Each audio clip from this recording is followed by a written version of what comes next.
My name is Ben Wright. I'm 20 years old and I am a Mormon.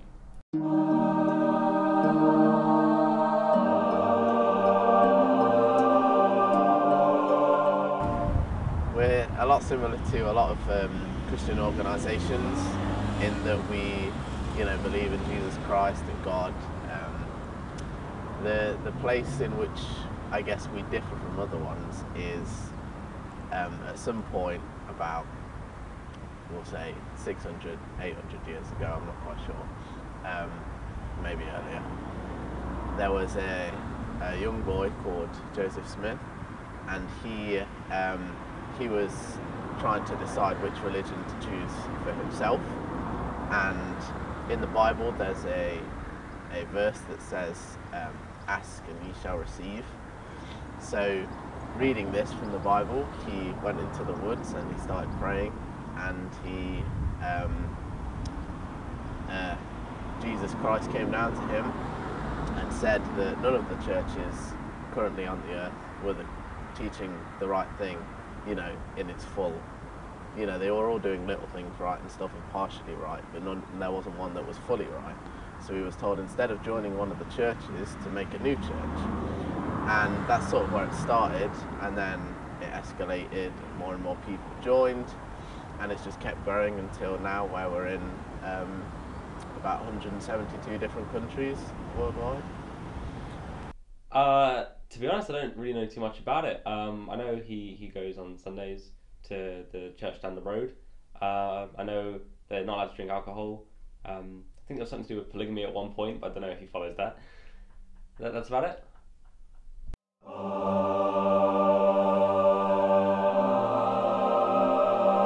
I wouldn't say other religions are wrong, in a sense.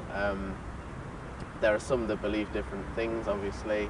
Some things are similar between our religions and others, and obviously we agree with that. But we try as a people not to degrade or belittle or look down on any form of life, religious or not. Obviously everyone's entitled to their opinion, but at the same time as saying that, obviously if something completely contradicts with what we believe, then we're not going to agree that that's right, necessarily. There's part of our religion, it's called the Word of Wisdom, and it's basically, the premise is to treat your body as a temple, so not to do anything that harms you. We don't drink alcohol or any alcoholic substances, so no tea, no coffee, no smoking, obviously no illegal drugs. We also follow the Ten Commandments, so there's stuff like love thy neighbour, don't steal, don't kill, all of that. No sex before marriage, we're not supposed to spend money on a Sunday.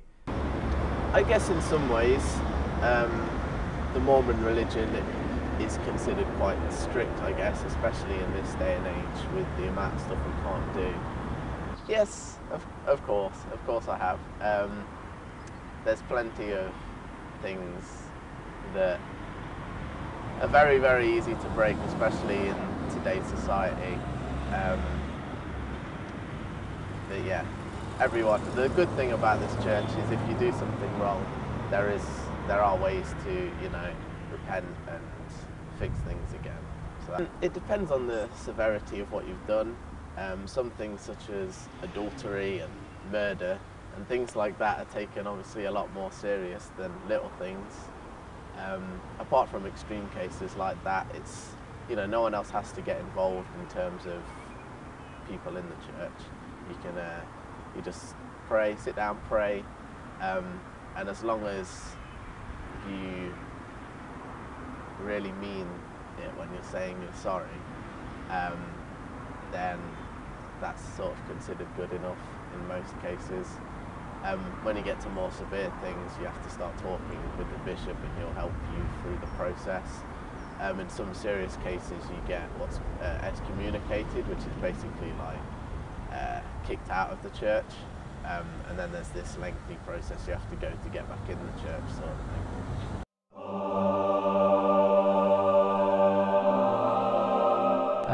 I'm like, there's just set. See, this is where it comes in, where it's like I have very different beliefs when it comes to stuff like religion.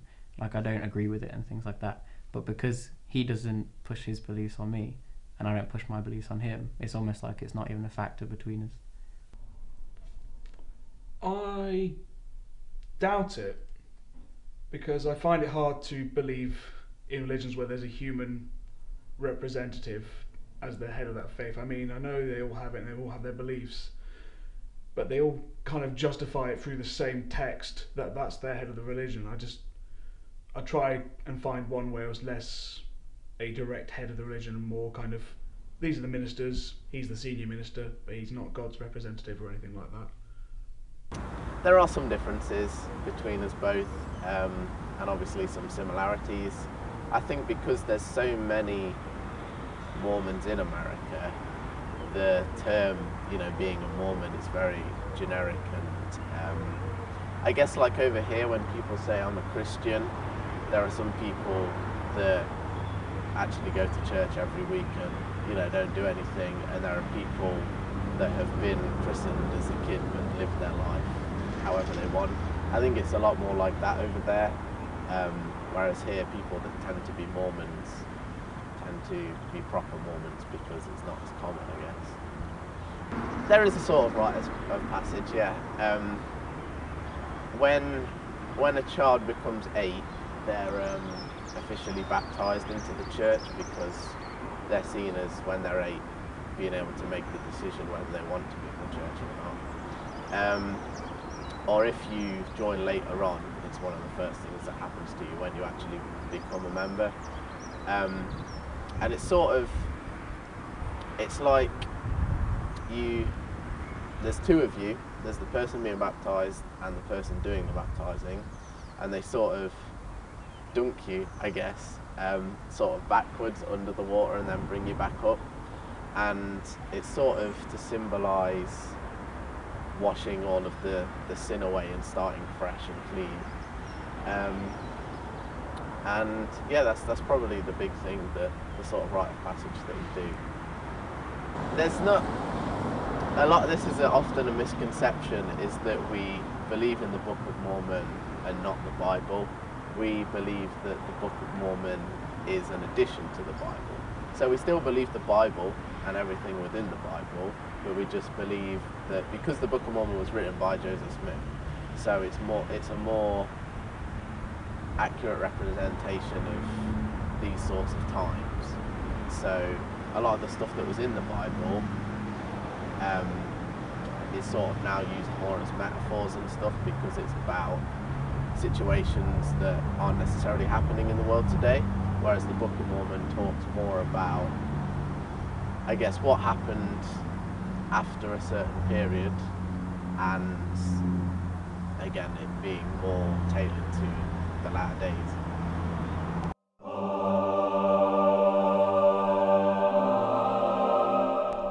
Yeah, I pray. I try to pray every night.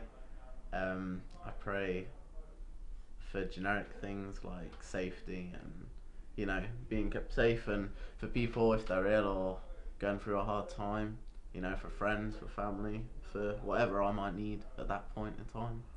Oh yeah, definitely. Praying definitely makes a difference. Like, you see the results in everyday life, and it's hard to pin that down to coincidence when you see it so often. It depends really on the friend, how they feel. Some people don't understand it. Some people are genuinely curious. Definitely, as I've got older, people have been more respectful, I think, of the fact, like when you're in school and stuff, it's hilarious, but when you grow up, yeah, people just respect you for who you are. Same with being gay or any of those other lifestyle choices. People just respect you more when you're older. There's been moments where it would make things easier, like he can't spend money on Sundays, so if we want to do stuff on Sundays, I have to spend the money, and then he's like, I'll pay you back another time. It's not anything that makes a difference, but it's just sort of makes things a bit harder sometimes as well. And like, if I want to go, if I say for example I was in town with Ed, we could go for a pint, and it's not an option with Ben really. there have been times when I've thought, everyone else is doing it, especially when you're around, 14, 15, everyone's doing it, and you're like, oh, I could do that.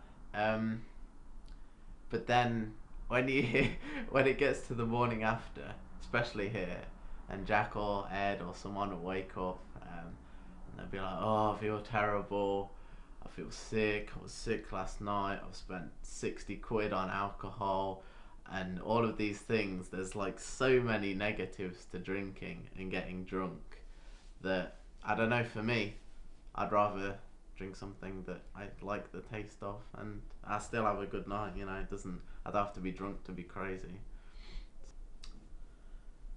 I guess, especially when I was young, a bit younger, and everyone, you're around like 16, 17, and all your friends are illegally drinking and stuff, and yeah, I mean,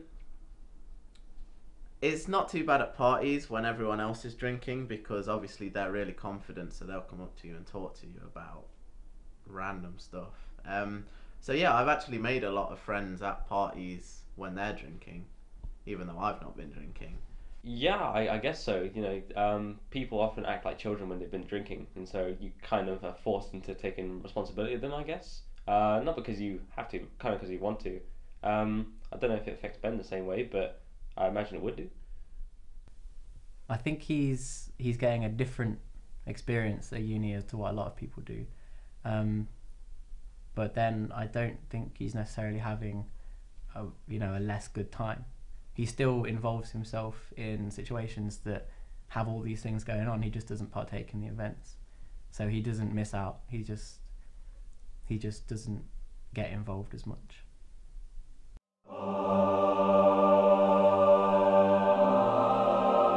I think the only reason that the age is young is because people, like Mormons, can't do certain things until they're married, like sex and stuff like that. And as say an 18-year-old guy, when all you're thinking about is when can I have sex, it sometimes seems easier just to marry and get it out of the way. But for me personally, I don't know. I obviously do want all of that. I'm definitely gonna wait until I know for sure it's the right person before I jump in, even if that's in 10 years.